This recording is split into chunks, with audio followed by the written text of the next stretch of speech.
Detallarda qarayın.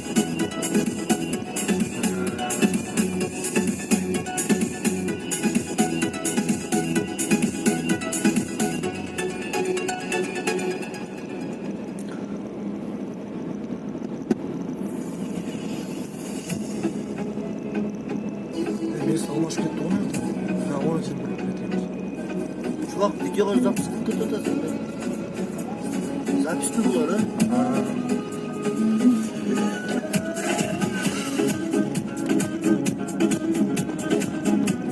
Yok, şunda yan pоворot bulu ve şişe çubuğu.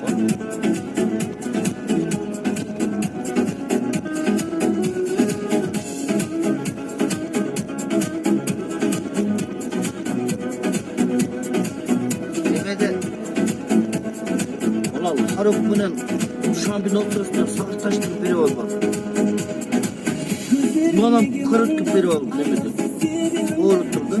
Tatmin etmeyen çarpında Burgan'da bir bardak o düşer bir hafta kayra kalmış.